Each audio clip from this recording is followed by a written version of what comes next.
Hello friends, good morning. आपके अपने YouTube channel success study circle में मैं योगेंद्र हार्दिक स्वागत करता हूं। जो इस चैनल पे नए हैं वो प्लीज़ चैनल को सब्सक्राइब करें और हमारी वीडियो की नोटिफिकेशन सबसे पहले प्राप्त करने के लिए बेल आइकन ज़रूर दबाएं।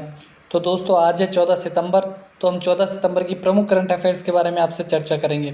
तो चलते हैं आज के हमारे पहले प्रश्न पर। आज का हमारा पहला प्रश्न है, हाल ही में विश्व प्राथमिक उपचार दिवस 2020 कब मनाया गया? तो ये मनाया गया 12 सितंबर को, यानी कि ऑप्शन सी हमारा राइट आंसर होगा। और जो विश्व प्राथमिक उपचार दिवस है यह हर वर्ष सितंबर के दूसरे सप्ताह, यानी कि जो सितंबर माह का दूसरा सप्ताह है उसके शनिवार को दुनिया भर में चोटों को रोकने और जीवन को बचाने में प्राथमिक चिकित्सा के महत्व के बारे में जागरूकता फैलाने के लिए वर्ल्ड फर्स्ट एड डे यानी कि विश्व प्राथमिक उपचार दिवस मनाया जाता है। और इस दिन की शुरुआत वर्ष 2000 में international federation of red cross और रेड क्रिसेंट सोसाइटी द्वारा प्राथमिक उपचार की ज़रूरत और प्राथमिक उपचार करने के सही तरीके और प्राथमिक उपचार के लाभ के बारे में लोगों को शिक्षित करने के लिए की गई थी। तो इतना आप इस प्रश्न के बारे में याद रखना। और चलते हैं हमारे अगले प्रश्न पर। हमारा अगला प्रश्न है, हाल ही में किस राज्य सरकार द्वारा भारत का सबसे बड़ा पिगरी मिशन लॉन्च किया गया है? तो ये किया है मिजोरम सरकार ने, यानी कि ऑप्शन बी हमारा राइट आंसर होगा। और इसे मेघालय पशुधन उद्यम उन्नति सोसाइटी के तत्वाधान में और राष्ट्रीय सहकारी विकास निगम द्वारा वित्त पोषित किया जा रहा है। और इस मिशन का मुख्य उद्देश्य अगले 3 वर्षों में 150 करोड़ रुपए के वार्षिक आयात को कम करना और मेघालय को पोर्क यानी कि सूअर की मांस उत्पादन में आत्मनिर्भर बनाना इसका मेन उद्देश्य है। तो बात आई है मेघालय की, तो मेघालय के मुख्यमंत्री है कॉनराड संगमा और वहाँ के राज्यपाल है सत्यपाल मलिक। और बात करें मेघालय की राजधानी की, तो राजधानी है शिलोंग। चलते हैं हमारे अगले प्रश्न पर। हमारा अगला प्रश्न है, हाल ही में किस मंदिर को गृह मंत्रालय से विदेशी अंशदान विनिमय अधिनियम रजिस्ट्रेशन की मंजूरी मिल गई है? तो ये मिल गई है स्वर्ण मंदिर को, यानी कि ऑप्शन ए हमारा राइट आंसर होगा। और बात करें स्वर्ण मंदिर की, तो ये पड़ता है अमृतसर पंजाब में, यानी कि अमृतसर पंजाब में स्वर्ण मंदिर है। और इसे अपन गोल्डन टेम्पल भी कहते हैं। और जो सिखों के प्रसिद्ध 10 गुरु थे तो उनमें चौथे गुरु ने इसका निर्माण करवाया था। तो इतना आप याद रखना। और बात करें केदारनाथ मंदिर की, तो केदारनाथ मंदिर है रुद्रप्रयाग उत्तराखंड में। और सूर्य मंदिर है वो कहाँ पर है? कोणार्क में। और कोणार्क कहाँ पड़ता है? उड़ीसा में। ठीक है, इसे हम कोणार्क का सूर्य मंदिर कहते हैं। और इसका अन्य नाम है ब्लैक पगोड़ा। ठीक है, ब्लैक पगोड़ा, ये ध्यान रखना। सूर्य मंदिर का अन्य नाम से हम जानते हैं जो है ब्लैक पगोड़ा। ठीक है। और बात करें प्रेम मंदिर की, तो प्रेम मंदिर है मथुरा उत्तर प्रदेश में। ठीक है, कहाँ पर है? मथुरा उत्तर प्रदेश में प्रेम मंदिर है। चलते हैं हमारे अगले प्रश्न पर। हमारा अगला प्रश्न है, हाल ही में जारी ग्लोबल इकोनॉमिक फ्रीडम इंडेक्स 2020 में भारत किस स्थान पर रहा? तो इसमें रहा भारत का 105वां स्थान, यानी कि ऑप्शन डी हमारा राइट आंसर होगा।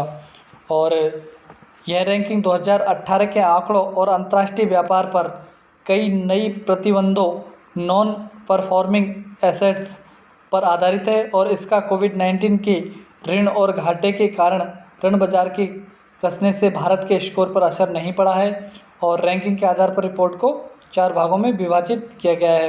और इसमें पहला स्थान प्राप्त किया है हांगकांग ने और दूसरे स्थान पर रहा है सिंगापुर, यानी कि पहले पे कौन रहा है?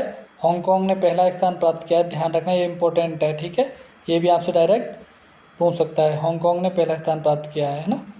और यह जो मूवीज है, सॉरी, ये ग्लोबल इकोनॉमिक फ्रीडम है, ये कौन जारी करता है? ये करता है कनाडा के फ्रेजर इंस्टीट्यूट। ठीक है, इसके द्वारा ये जारी की जाती है। ठीक है, पढ़ते हैं हमारे अगले प्रश्न पर। हमारा अगला प्रश्न है, हाल ही में मूडीज ने वित्त वर्ष 2021 में भारत की जीडीपी कितने प्रतिशत रहने का अनुमान जताया है? तो ये जताया है 11.5%, यानी कि माइनस में 11.5%, यानी कि ऑप्शन सी हमारा राइट आंसर होगा। और आप कंफ्यूज मत होना, हाल ही में थोड़े दिन पहले इंडियन रेटिंग्स एंड रिसर्च ने भी जारी की थी जीडीपी की, तो ये जारी की थी 11.8%। तो ये है किसकी? इंडियन रेटिंग्स की।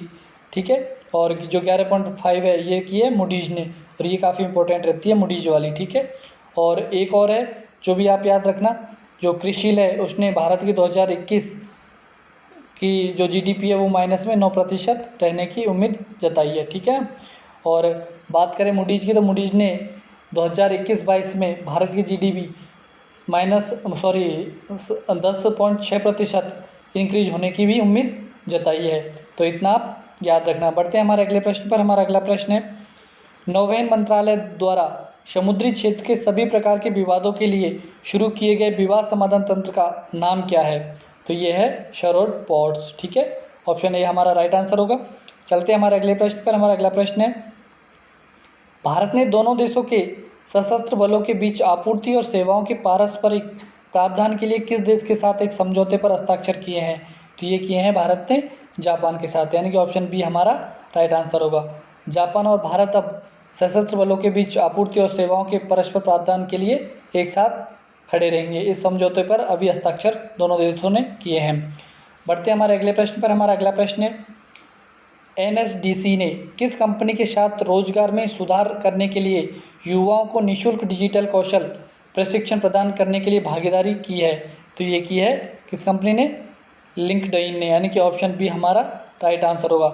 जो लिंक्डइन कंपनी है उसने भारत में रोजगार और सुधार के लिए युवाओं को निःशुल्क डिजिटल कौशल प्रशिक्षण प्रदान करवाएगा और इसके लिए यह समझौता किया है। बढ़ते हैं हमारे अगले प्रश्न पर। हमारा अगला प्रश्न है, निम्नलिखित में से किस कंपनी ने हाल ही में राष्ट्रीय डिजिटल मुद्राओं का आकलन और अन्वेषण करने के लिए केंद्रीय बैंकों के लिए वर्चुअल टेस्टिंग परिवेश central bank digital currencies launch किया है? तो ये किया है किसने? मास्टर कार्ड ने, यानी कि ऑप्शन ए हमारा राइट आंसर होगा। यानी कि सेंट्रल बैंक डिजिटल करेंसीज है, ये लॉन्च किया है मास्टर कार्ड के द्वारा। ठीक है, इतना आप याद रखना। पड़ते हैं हमारे आज के आखिरी प्रश्न पर। आज का हमारा आखिरी प्रश्न है, फरवरी 2021 में बेंगलुरु में एरो इंडिया 21 फरवरी 2021 का कौन सा संस्करण आयोजित किया जाएगा? जो 21 फरवरी को किया जाएगा आयोजित एरो इंडिया, तो ये किया जाएगा 13वां संस्करण होगा इसका। ठीक है, यानी कि ऑप्शन बी हमारा राइट आंसर होगा। और जो एयर इंडिया है इसका 2021 का 13वां संस्करण 3 से 7 फरवरी 2021 तक बेंगलुरु, जो कि कर्नाटक में पड़ता है, वहाँ पर वायुसेना स्टेशन येलहंका में आयोजित किया जाएगा। और रक्षा जो मंत्री हैं हमारे राजनाथ सिंह, उनके द्वारा एरो इंडिया 2021 के लिए वेबसाइट भी लॉन्च की गई है। और एरो इंडिया एशिया का सबसे बड़ा एयर शो और विमानन प्रदर्शनी है, जिसे 1996 के बाद में बेंगलुरु में द्विवार्षिक रूप से आयोजित किया जाता है। तो इतना आप याद रखना। तो दोस्तों, अगर आपको हमारी करंट अफेयर्स वाली वीडियो पसंद आई हो तो लाइक करना, अगर पसंद नहीं आई हो तो डिसलाइक करना, ये आपकी मर्ज़ी है, कोई ज़बरदस्ती नहीं है। अगर आपको अच्छी लगी हो तो प्लीज़ लाइक ज़रूर करना, और जिन्होंने अभी तक हमारे चैनल को सब्सक्राइब नहीं किया है वो प्लीज़ चैनल को सब्सक्राइब ज़रूर कर लें, जिससे कि हमारी जो वीडियो डलती है वो आपको सबसे पहले प्राप्त हो जाए। तो दोस्तों, आज के लिए इतना ही। कल फिर नए प्रश्नों के साथ आपसे मुलाकात करेंगे, तब तक के लिए धन्यवाद।